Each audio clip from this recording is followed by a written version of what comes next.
लेह पहुंचे वजीर दिफा राजनाथ सिंह ने कश्मीर पर पाकिस्तान को एक बार फिर से करारा जवाब दिया है।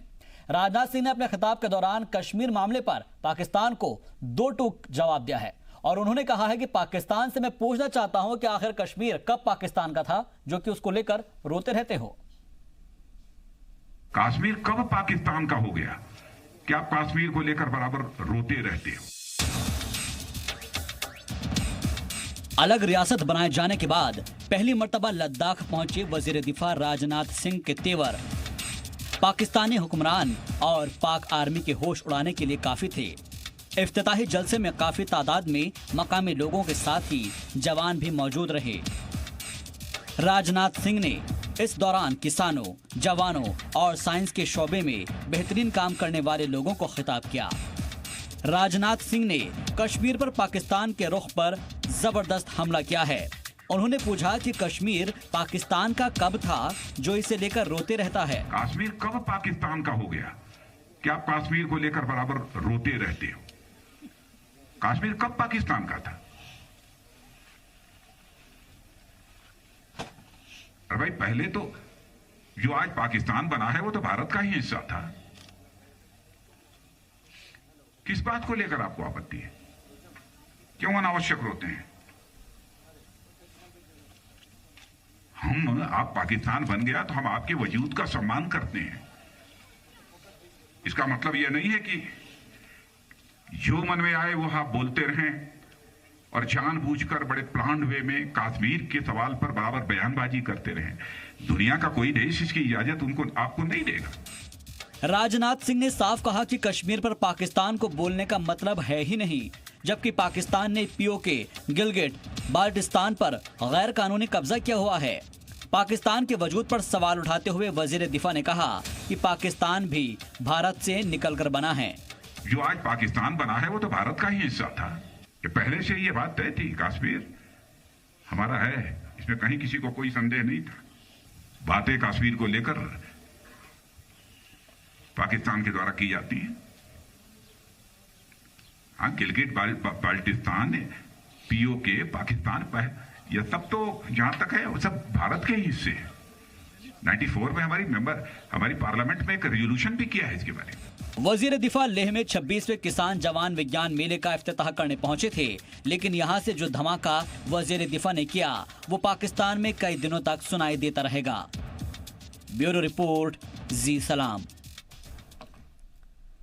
चलिए बढ़ते आगे। वजीर दिफा लेह में 26वें किसान जवान विज्ञान मेले का इफ्तिताह करने पहुंचे थे, जहां पर लेह में मुनाकिद इस मेले में ऊंचाई वाले इलाकों में उगने वाली खास फसलों और अनाज की नुमाइश लगाई जाएगी।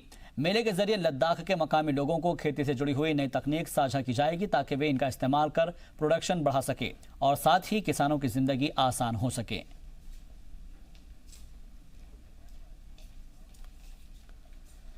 राजनाथ सिंह से पहले कल पीएमओ में वजीर जितेंद्र सिंह ने कहा था कि हिंदुस्तान के नक्शे में कुछ और हिस्से शामिल करने का वक्त आ गया है, यानी कि अब भारत में न सिर्फ पीओके बल्कि गिलगिट और बाल्टिस्तान को भी मिला लेना चाहिए। नायब सदर जमहूरिया वेंकैया नायडू भी कुछ ऐसा ही सोचते हैं। खुद वजीर दाखिला अमित शाह ने भी आर्टिकल 370 और 35A को हटाने के बाद पार्लियामेंट में कहा था कि जम्मू कश्मीर में पीओके और अक्साई चीन भी शामिल है।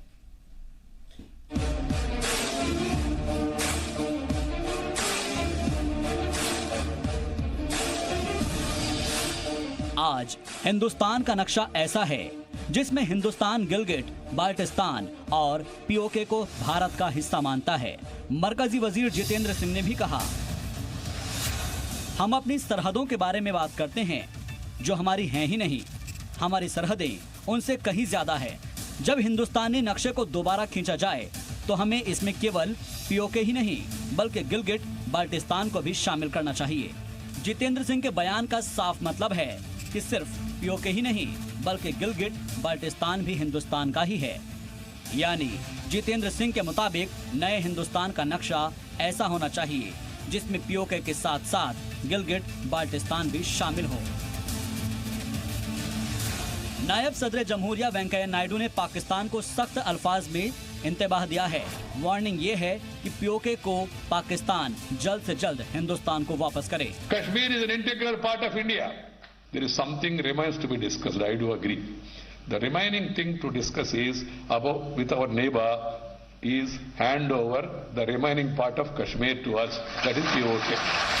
पीओके पर मरकजी वजीर जितेंद्र सिंह और नायब सदर जमहूरिया वेंकैया नायडू की मंशा भी वही है जो मुल्क के वजीर दाखिला अमित शाह और वजीर दिफा राजनाथ सिंह की है। सदन में जब जब जम्मू एंड कश्मीर राज्य बोला हूं तब तब पाक ऑक्यूपाई कश्मीर और अक्साई चीन दोनों इसका हिस्सा है और हमारे संविधान ने जम्मू कश्मीर की जो सीमाएं तय करी है उसके अंदर पाक ऑक्यूपाई कश्मीर और अक्साई चीन दोनों समाहित। आगे भी जो बातचीत होगी किस मुद्दे पर बातचीत होगी? अरे बात होगी अब तो पाक अधिकृत कश्मीर पर बात होगी बहनों भाई, और किसी मुद्दे पर बात नहीं। बात अब नक्शा बदलने तक पहुंच गई है तो क्या ये माना जाए कि मोदी सरकार पीओके पर भी प्लान बना रही है? क्या ये माना जाए कि पीओके गिलगिट बाल्टिस्तान भी हिंदुस्तान के नए मैप में शामिल होंगे? क्या ये माना जाए कि जैसे आर्टिकल 370 पर वजीर-ए-आज़म मोदी ने बड़ा फैसला ले लिया वैसे ही एक दिन दुनिया को चौंकाते हुए पीओके पर भी कोई बड़ा एक्शन ले लेंगे? पीओके पर दिलचस्प सवाल तो कई हैं और मोदी हैं तो पीओके भी मुमकिन दिखने लगा है। ब्यूरो रिपोर्ट, जी मीडिया। चलिए बढ़ते आगे। इमरान खान की अगुवाई में पाकिस्तान ने कराची के पास सोन मियानी सेंटर से गजनवी मिसाइल का टेस्ट किया और ये मिसाइल न्यूक्लियर वेपन्स के साथ 300 किलोमीटर की दूरी तक मार सकती है। गजनवी मिसाइल चीन की M11 मिसाइल की कॉपी है और इसे आप चीन की भीख वाली मिसाइल भी कह सकते हैं। इस मिसाइल के जरिए पाकिस्तान ने दुनिया को लड़ाई के खतरे से डराने की कोशिश की है और ये भी जताने की कोशिश की है कि हिंदुस्तान और पाकिस्तान के बीच लड़ाई जैसे हालात है। पाकिस्तान इस बात का दावा इसलिए कर रहा है और करके इतरा भी रहा है कि गजनवी मिसाइल न्यूक्लियर वेपन ले जाने की सलाहियत रखती है और ये मिसाइल हिंदुस्तान के कई शहरों को निशाना बना सकती है।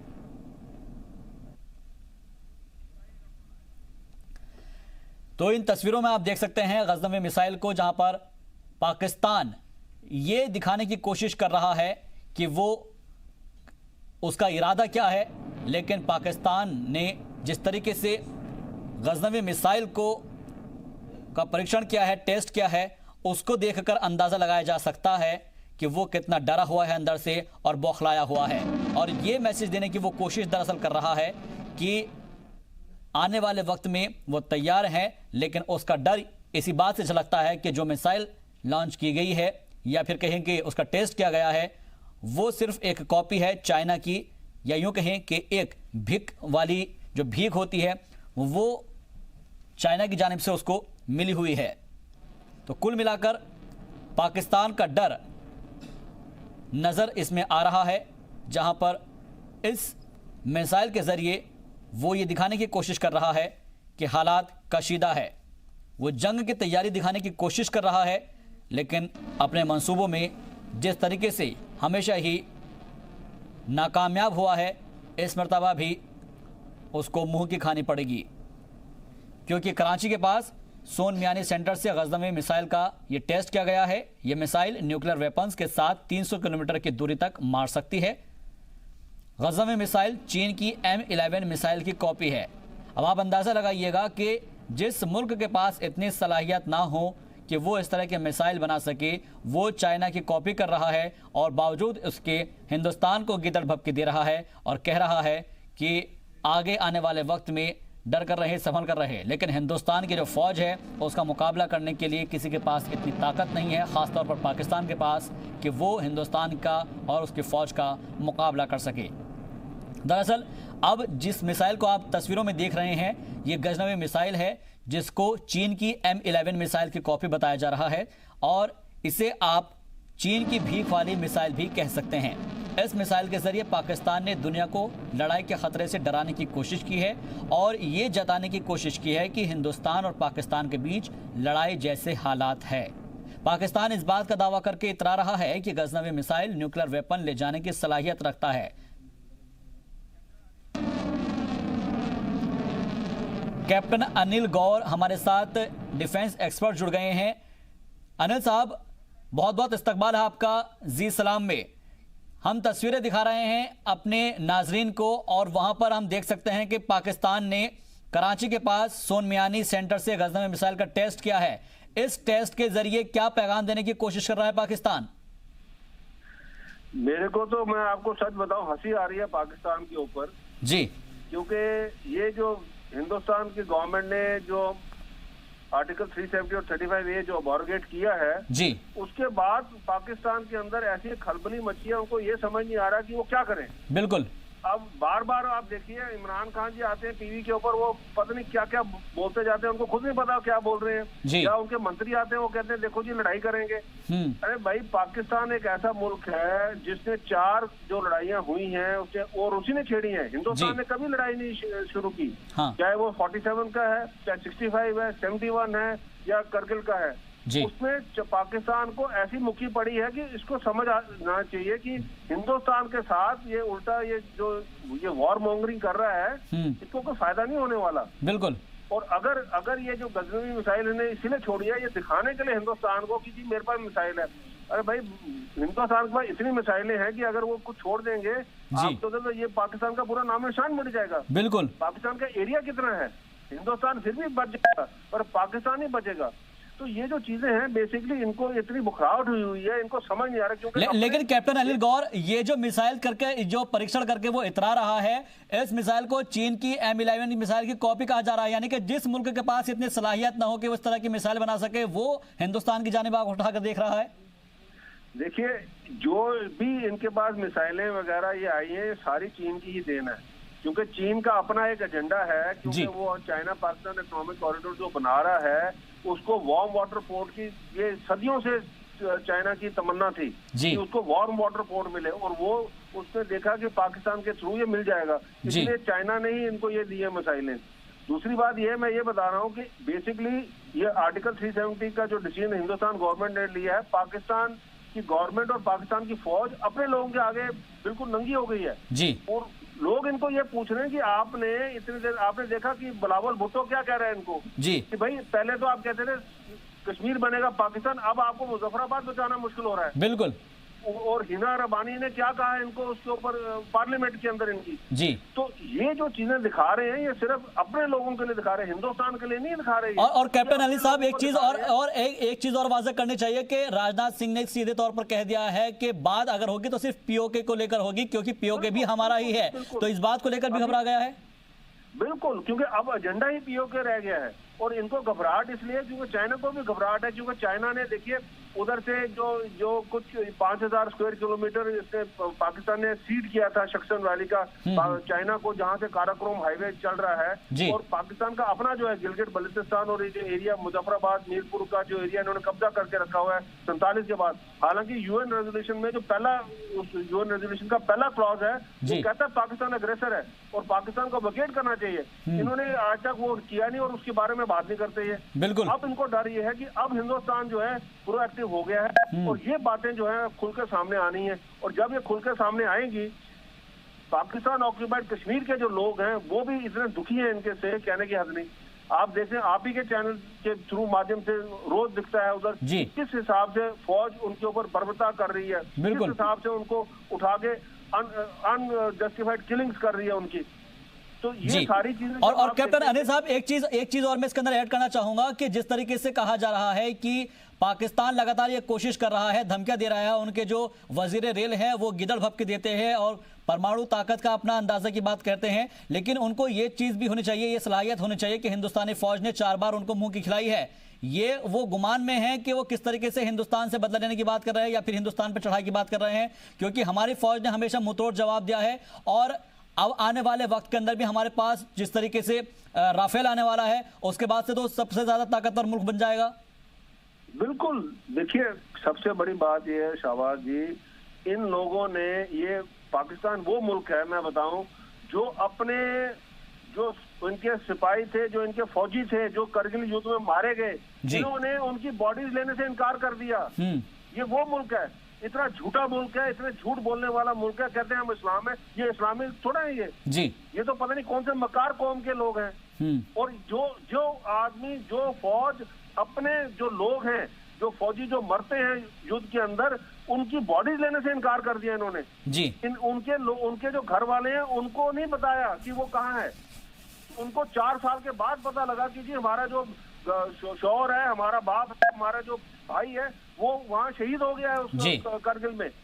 ये 4 साल के बाद पता लगा उनको। ये वो मुल्क है। बिल्कुल। क्या बातें करते हैं ये मेरे को समझ नहीं आता। ये अपने लोग अपनी कौन सी बिल्कुल, इसको अनिल गौर साहब इसको बौखलाहट कहा जाएगा, क्योंकि 370 हटने के बाद पाकिस्तान को ये पता चल गया है कि आने वाले वक्त में पीओके भी हिंदुस्तान का होने जा रहा है। बहुत बहुत शुक्रिया हमसे बातचीत के लिए और अपनी बात रखने के लिए।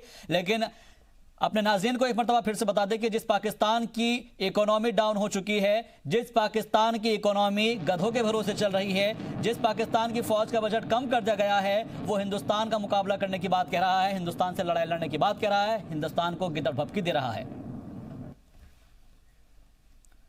चलिए बढ़ते आगे। सीपीआई लीडर सीताराम येचुरी श्रीनगर पहुंच गए हैं, जहां पर सुप्रीम कोर्ट से मंजूरी मिलने के बाद यहां पर येचुरी पहुंचे और उन्होंने श्रीनगर में सीपीआई लीडर और साबिक एमएलए मोहम्मद यूसुफ तरीगामी से मिलने के लिए वो पहुंचे हैं। आपको बता दें कि सुप्रीम कोर्ट ने उनको इस शर्त पर श्रीनगर जाने की इजाजत दी थी कि वो तरीगामी से मिलकर वापस आ जाएंगे।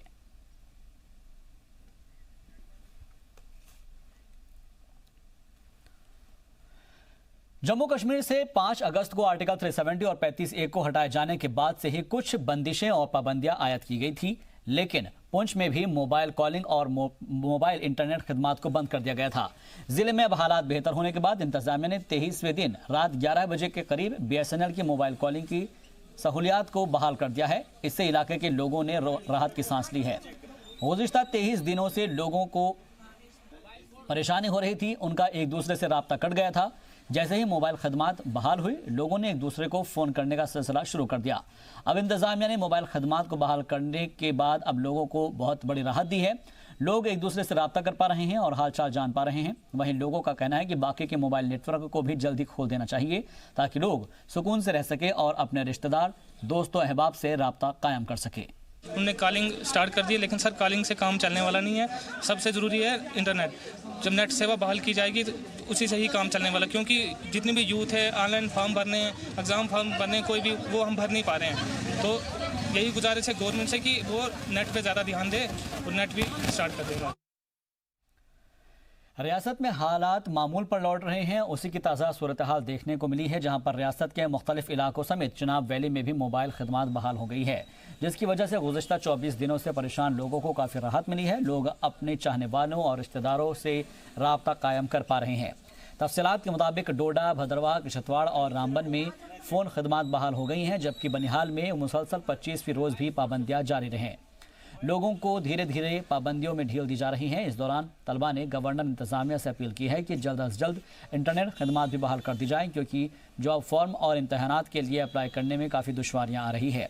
नौजवानों ने कहा है कि चिनाब वैली में अमन पसंद लोग हैं। हालात को देखते हुए जल्द अज जल्द यहाँ पर इंटरनेट खदमात को बहाल करने की अपील की है।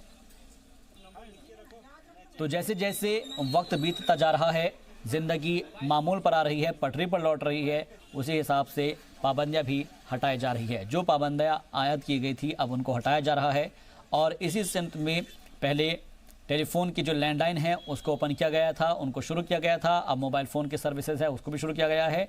हालांकि कुछ जगहों पर अभी इस चीज़ को पूरी तरीके से ओपन नहीं किया गया है। और साथ ही अब जितने भी यूथ है उनका ये कहना है कि जल्द ही मोबाइल इंटरनेट खदमात को भी शुरू किया जाए, ताकि जो यूथ के लिए फॉर्म्स होते हैं किसी भी जगह पर अप्लाई करने के लिए, किसी भी जॉब के लिए या फिर किसी कॉलेज में फॉर्म अप्लाई करने के लिए होता है, वो भर नहीं पा रहे हैं और इसलिए इंटरनेट खदमात को चालू करने की बात कही गई है।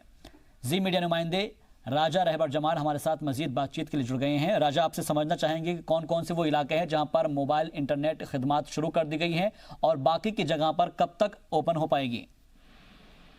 जी सर, जैसा कि पिछले 24 दिनों से लगातार औषधि खिदमत जो है बंद की गई थी। पहले कर्फ्यू लगाया गया, लेकिन हालात को देखते हुए, क्योंकि पूरा मन हालात जो है चिनाब घाट से जो है देखने को मिले, तो उसके साथ देखा गया तो उसके बाद जो है पहले जम्मू में रिस्ट्रिक्शंस को खत्म किया गया था। उसके बाद जो है यहाँ आज चिनाब वैली कल रात से चिनाब वैली में भी जो है औषधि खिदमत को जो है वो रेस्टोर किया गया है, जिसमें जो है अगर चिनाब वैली की बात की जाए तो डोडा, भद्रवाह, किश्तवाड़ में तमाम जो नेटवर्क हैं उनको रेस्टोर किया गया है कॉलिंग के लिए खाली। लेकिन जिला रामबन की बात की जाए तो वहाँ जो है कुछ एक जैसे BSNL है उसको और कुछ एक और कंपनीज को जो है वो एलो किया गया है कॉलिंग के लिए, कॉलिंग रेस्टोर की है। लेकिन बानीहाल, जिला रामबन की बानीहाल की बात की जाए तो वहाँ अभी भी जो है खिदमात को बहाल नहीं किया गया है, वहाँ अभी भी जो है वो बंद रखा जाएगा। तो लेकिन अब ज़राए अब्लाग का जो ज़राए का कहना है कि आने वाले दिनों में जो है सिचुएशन को देखते हुए वहाँ भी जो है वो रेस्ट्रिक्शंस को जो है खत्म किया जा सकता है। और कॉलिंग के लिए फिलहाल जो ऑफिशियल कंफर्म कर रहे हैं कि खाली कॉलों के लिए जो है ये रिस्ट्रिक्शंस को जो है खत्म किया जाएगा। बाकी इंटरनेट जो खिदमात है वो फिलहाल मुअत्तल ही रहेंगी। बिल्कुल, इंटरनेट खिदमात को लेकर जिस तरीके से हमने जो भी वहाँ पर लोग हैं उनके हमने जो बयान है वो सुने हैं, उनका ये कहना है कि जो फॉर्म्स है वो अवेलेबल नहीं हो पा रहा है, उनको पता नहीं है, डेट्स उनकी निकल जाएगी। तो क्या गवर्नमेंट की जानिब से कुछ ऐसा किया जा सकता है कि उन डेट्स की को आगे बढ़ा दिया जाए ताकि ये लोग उससे महरूम ना रह जाए? यही जो है लोगों का, जब हमने लोगों से यहाँ सेक्शन ऑफ सोसाइटी से जब हमने बात की तो उनका यही कहना था, हमें यूथ से जब हमने बात की, यूथ का ये कहना है कि हम लोग जो है पिछले 1 माह से जो है जो फार्म निकल रहे हैं हमें पता नहीं चल रहा है, और जब फार्म भरने जा रहे हैं तो वहाँ जो है इंटरनेट अवेलेबल नहीं है, जिसकी वजह से हम फार्म नहीं भर रहे हैं। वो जॉब्स के हों या कोई एग्जामिनेशन फार्म हो, जैसा कि एग्जामों का भी अभी दौर है, और उसके साथ साथ जो है कोई असामियाँ निकल रही है तो उनका भी उनको ना ही पता चल रहा है, अगर पता चलता भी है कहीं से, लेकिन वो जो है वो उसके लिए फार्म भरने के लिए जो है वो परेशान हो रहे हैं। तो उसमें जो है उन्होंने अपील की है इंतजामिया से, गवर्नमेंट से, कि वो इस पे नजरसानी करे। अगर वो सिक्योरिटी रीजन दे रहे हैं कि अभी इंटरनेट जो है बहाल नहीं किया जाएगा, लेकिन उसमें जो है ये इनका जो फ्यूचर है उसको देखते हुए, मद्देनजर रखते हुए इन डेट्स को जो है बढ़ाया जाए, ताकि जब भी गवर्नमेंट इन पाबंदियों को हटाती है तो वो लोग भी जो है बाकियों की तरह, जैसे बाकी लोग भर रहे हैं तो वो भी जो है अपने पर्चे जो है वो भर सकें। तो अब इनका यही कहना है लोगों का कि इस पर जो है फिलहाल तो लोग ज्यादातर यही कह रहे हैं कि चिनाब घाटी में जो है बिल्कुल पूरा अमन माहौल रहा। 5 अगस्त से ही देखा जाए तो कोई भी ऐसी कोई वारदात यहाँ से नहीं हुई, कोई प्रोटेस्ट नहीं हुआ, कोई वैसी रिजेंटमेंट नहीं हुई, और बिल्कुल पूरा अमन हालात रहे। जब कर्फ्यू था उस वक्त भी उन्होंने एडमिनिस्ट्रेशन का या गवर्नमेंट का पूरा साथ दिया है और सपोर्ट किया है उनके हर एक बात पर। तो अब ये यही कह रहे हैं कि अगर हम पुरअमन रहे हैं, अगर यहाँ का माहौल पुरअमन रहा है, तो क्यों कर जो है पाबंदियां यहाँ से हटाई नहीं जा रही हैं। बहुत बहुत शुक्रिया मजीद बातचीत के लिए।